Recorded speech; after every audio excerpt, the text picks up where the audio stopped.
नवेली दुल्हन थी, रोज किसी न किसी का आना जाना लगा रहता। वो बैठकर बड़ी चतुराई से बातें करती और मैं उनमें छुपी उस भोली भाली महिला को खोजने की कोशिश। बहुत सीधी थी वो, बिल्कुल चाशनी में डूबे जलेबी सी। जब भी तसल्ली से बैठ जलेबी तक पहुंचने की कोशिश करती, चाशनी का असर खत्म होते होते मन भर जाता। सुना है जीवन घर के नाम कर दिया था, और न कहीं निकलना, न किसी से मिलना, न ज़्यादा किसी से मतलब, सीधी सादी पति और बच्चों के लिए करने में आनंद लेने वाली वो भली और उनका घर भला, ऐसे ये कहते थे। मैं सुगंधा उनके सीधेपन को शादी के इतने समय बाद भी समझ ही न पाई। आज बस एक ही वाक्य उनकी विशेषता में निकलता है, सीधी है, सीधी बनने का नाटक करती है, बेवकूफ़ है या अति चतुर। कुल मिलाकर आज भी मेरी समझ के बाहर है। याद नहीं कभी मेरे आने के बाद रसोई के किसी काम में हाथ लगाया हो, लेकिन वही हाथ छोटी के आने के बाद खूब चला। मेरा पहला परिचय उनसे इस वाक्य के साथ हुआ था, मैं रसोई में कोई दखल अंदाजी नहीं करती। अब वो जाने और उसका काम सुनकर दिल गदगद हो उठा। और कितनी अच्छी है। अगले ही पल आवाज़ थी, महज आवाज़ या घुमा फिराकर जताया गया अपना रोग। हम दूध हमेशा फ्रिज की ऊपर वाली शेल्फ पर ही रखते हैं। सुबह पापा दूध ढूंढते रह गए। तुम सुबह चीनी का डब्बा भी न जाने कहाँ रख गई थी। पापा को दूध फीका ही पीना पड़ा। दूध जगह पर रख डिब्बों की तरफ नज़र घुमाई, सामने ही तो है। कह नहीं पाई कि साइज के हिसाब से अरेंज किए है। चीनी पत्ती के बीच 2 दालें आ गई थी। नई नवेली दुल्हन थी, रोज किसी न किसी का आना जाना लगा रहता था। वो बैठकर बड़ी चतुराई से बातें करती और मैं उनमें छुपी उस भोली भाली महिला को खोजने की कोशिश गौर कर रही थी। जब भी कोई मिलने आता है, उनकी हर बातों के बीच एक प्रश्न कॉमन रहता है, आइए आइए, बहुत दूर से आई है, थक गई होगी। हाँ, समय लग ही जाता है। अरे अरे, 2 बस बदली होगी। हाँ, सरोजनी नगर से दूर पकड़ी। मैं सुगंधा उनकी चतुराई की कायल मन ही मन सोचती कि ये ऐसे ही कहते हैं। मम्मी जी तो कितनी होशियार है, सारे रास्ते जानती है, बैठे बैठे शासन चलाने का हुनर भी। वही कॉमन पर्सन 3 दिन से हर एक से रिपीट होता। आज मैं तीसरी बार सुन रही थी, आइए आइए, कैसी है, रास्ते में परेशानी तो नहीं हुई, दूर भी तो है, 2 बस बदलनी पड़ी होंगी।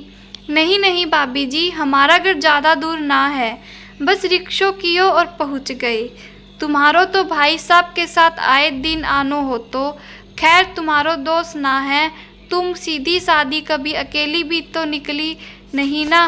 ओ तेरी, आज समझ आई चतुराई, ये रास्ता जानती नहीं है। 2 बस बदलनी पड़ी होगी तो इनका तकिया कलाम है, जो मुझ अज्ञानी के सामने इन्हें चतुर दिखाने में सफल रहा।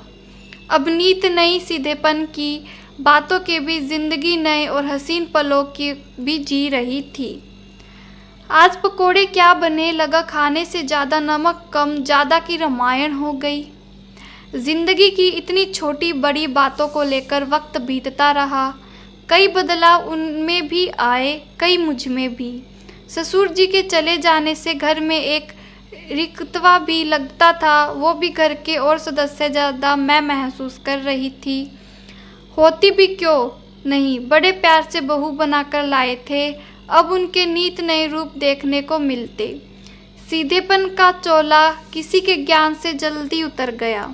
अब फ़ोन की घंटी बजने पर फ़ोन उठाने के अधिकार से लेकर टीवी, अखबार, खाना, सब में पहला अधिकार उनका था। पर कहते हैं ना, सिखाया ज्ञान 2 घड़ी का। मन करता कहूँ दूँ, सारा समेट कर कहाँ जाओगी, लेकिन दिल को मना लेती, शायद सच में सीधी है। पहले कभी ये अधिकार नहीं मिले, इसलिए इन्हीं में अपना अस्तित्व जीवित रखना चाहती है। आज तो हद ही हो गई। जब बैंक से फ़ोन आया, हेलो, मैं बोल रही हूँ। मैडम, मैं रमाकांत जी से बात करनी है। नहीं, वो नहीं है। वो कहाँ गए मैम? चले गए। कहाँ? पता नहीं। आपको बताकर नहीं गए? नहीं। फिर भी उन्होंने अपनी दूसरी दुनिया बसा ली है। ओह सॉरी मैम, मुझे नहीं पता था। क्या आपको उनका एड्रेस पता है? नहीं। आगे से फ़ोन मत करना। वार्तालाप बहुत देर तक जारी रहा, जिसमें उन्होंने खुद की विद्वता दिखाने में कहीं कमी नहीं छोड़ी। उनकी बातें सुनकर हमारा भी दुख के बदले हंसी से पेट दर्द हो रहा था। एक साधारण सी बात की उनकी मृत्यु हो चुकी है को उस भोली भाली महिला या अति ज्ञानी महिला ने तिल का ताड़ बनाकर परोस दिया। आते ही पतिदेव पर बड़बड़ाई। ये नहीं कि पढ़ी लिखी बहू खड़ी है, उसकी बात करवा दे, लेकिन मेरा तो इस घर में कोई वजूद ही नहीं। जानती हैं, उनकी बातों से बैंक वाले ने सोचा होगा कि वो इन्हें छोड़ गए किसी और के साथ। कहिए ना कुछ। किसी की बात का जवाब नहीं देते।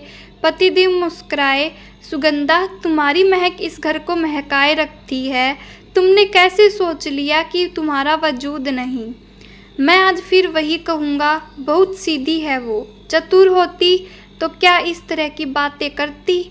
परिवार में हमेशा पिताजी का शासन रहा और वो सदा अपने वजूद को तरसी है। आज जब कागज़ पर उनके साइन करवाए जाते हैं, आने वाले उनसे मिलने आते हैं, उन्हें लगता है अब वो अधिकार सारे उनके हैं जो कभी पिताजी के पास थे।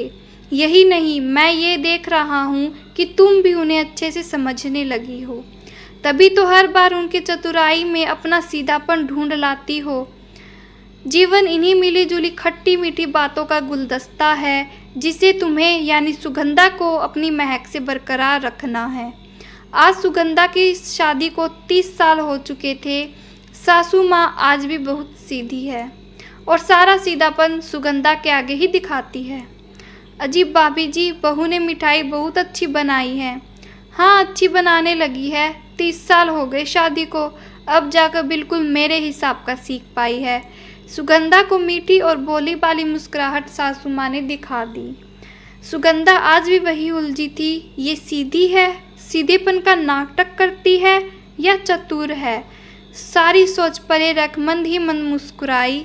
ये बिना सच में सीधी है, चाशनी में लिपटी जलेबी सी, कभी नहीं बदलेगी।